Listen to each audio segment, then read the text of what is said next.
So hey, how's it going out there? So Ronnie over at RC Bassing asked me if I'd put together a video on how I network my units together and how I play with them and do the videos inside my studio.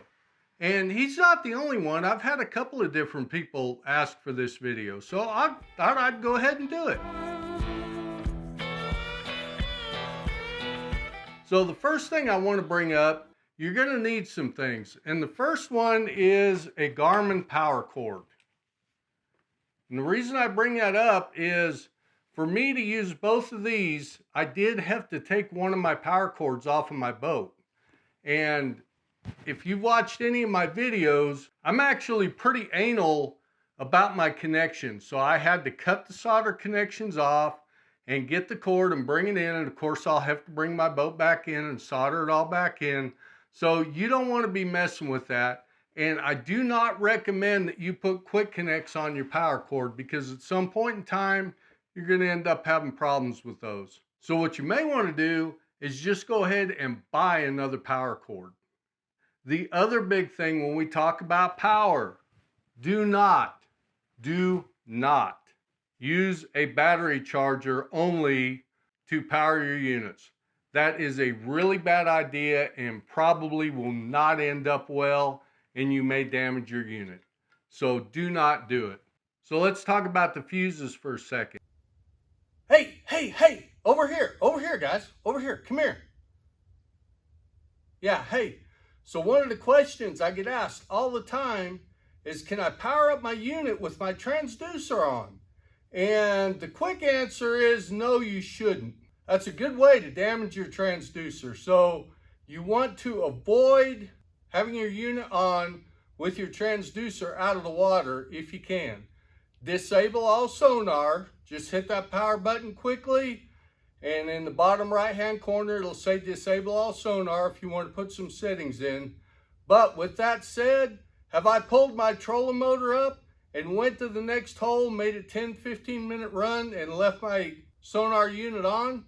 Yeah, I have, and I haven't done any damage to it. But if you talk to Garmin or any of the experts, they're going to tell you that that can damage your transducer. So try not to do that. And if you're going to put settings in off the water, make sure and disable all your sonar, okay? If you bring a 106 in and you're using the power cord with a fuse for a 93 SV, it's going to be a little smaller fuse. It shouldn't be a problem because you're not going to be using the transducer and turning the contrast and the gain way up and pulling a lot of amps. But just to let you know that a 93 SV does use a smaller fuse than a 106, and you may want to change that fuse out. Also, when you buy your power cord with the ECHOMAP, you got a blue and a brown wire. You're not going to use those in the ECHOMAP series. You can use them in the Striker series for communications between the two units, but not in the ECHOMAPs.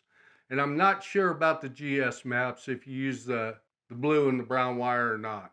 But one of the reasons that I went to getting a second ECHOMAP and then a third ECHOMAP and so on and so forth was because I figured out pretty quick I couldn't communicate between a Striker series and an ECHOMAP series. They will not communicate together. They don't network together, and the blue and brown cords don't work. I think there is a couple of scenarios that it will work on some certain units, but for mine it wouldn't work. So I went ahead and just bought the second ECHOMAP, and then like I said, I bought a third one. And so anyway, I know I have a problem with ECHOMAPs. I'll admit it. I can admit that. Okay, as far as the transducer, there was one video that there was a setting I wanted to show you that I need to plug in a transducer. I happen to have a spare transducer, but yours is probably going to be mounted on your boat. For most of the settings that you're going to want to play with in the simulator, you really don't need a transducer. Just when you go into it, it's going to tell you, hey, there's no transducer connected. And you can also go ahead and go to your transducer type and change it from auto and put a specific transducer in there. But I don't think that's gonna gain you a whole lot. I'm not sure about the live scope transducer, not having it plugged in. I have played around with the LiveScope simulator, and it seems to work pretty good without a transducer, just kind of looking around and looking at the settings. But like with anything else with Garmin, when you have things networked together or you plug your transducer in, you're going to have certain settings that are only available when the unit detects a transducer or detects a network. So as far as the network goes, I'm just using a standard Walmart Ethernet cord. Now, would I recommend using a cord like this out on the water? No. The Garmin cord is well worth it, because what you're buying when you buy the Garmin cord is you're getting the waterproof connectors. And you don't want to get water into those Ethernet connections, especially where you got a unit mounted up in the bow. Now, if you've got a cabin type vessel, you know, more of an ocean going vessel, that may be just fine. But if you're a regular bass boat or, you know, a small vessel, please go ahead and get the Garmin Ethernet cord. You don't want to damage your unit. So if your unit's mounted out on your boat and you want to bring it in and you want to play with it, you're going to go ahead and loosen up these thumb screws and take the unit completely out of the cradle. And to do that, you're going to go ahead and unplug all your connections. So that isn't real handy because you've got these connections in the back and you don't want to have to sit here and hold your unit. So you can repurpose your old Garmin boxes that are laying around. And they fit pretty good inside here, just like that. Almost like it was made for it.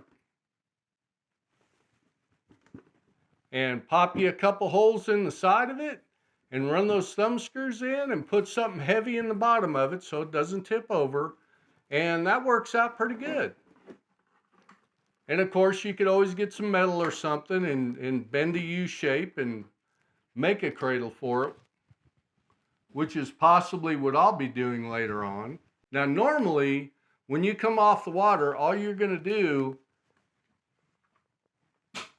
is you're going to take your unit out of the cradle like that, and you're going to leave all of your cords connected in the back, because you don't want to be redoing those connections every time. It's not really made for that.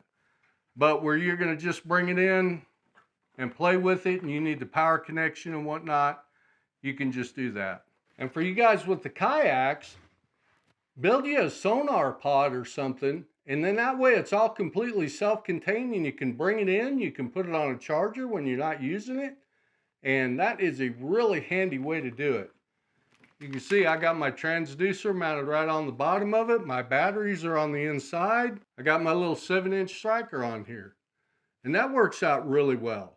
So if you have a kayak or a bass buggy or a twin troller, I keep forgetting to mention about the twin trollers. Jerry and his bunch, they like watching a lot of these Garmin videos, and they're always commenting about the twin trollers. And that is a really neat vessel if you haven't seen one yet. So go ahead and run over there and check Jerry's channel out if you're in the market for, you know, a smaller vessel like that. So again, I just want to emphasize, do not use a battery charger connected directly to these Garmin units to power them up when they're off the boat. It's not a good idea. Go ahead and get a Garmin cord and a battery. This is just a battery out of one of my 4-wheelers. You don't have to get anything real expensive. You don't really need a transducer to do most of what you're going to want to do, which is going to be putting settings in and playing with the simulator and doing your networking. All right, so right now I've got the network cable disconnected. So let's go ahead and put that on. All right, and as you can see, now we got our preferred sources. We click on that, and there. It shows how we got our transducers set up to read on the 2 units. Now, to do this, just so you know, both transducers have to be plugged in. So I had to plug a couple of transducers in here. So let's go ahead and disconnect that cable now. And I unplugged my Ethernet cord. Now see, sonar service lost. And the reason it says it's lost is because I had the units set up to where they could read off of each other's transducer. We go back home, settings, communications. See that preferred sources is gone. Now again, if you've got two units and they're networked together, some of the functions, if you only bring them in one at a time, the network functions are not going to be visible on your menu screen until you have them networked together. So like you've seen me do here in the past couple of videos, I've got them networked together and I can go ahead and I have all those settings appear. But those features will not be available on the menu unless you have your units networked together. So as always, guys, I hope this video's helped you. Keep calm and hook 'em, and we'll see you on the next one.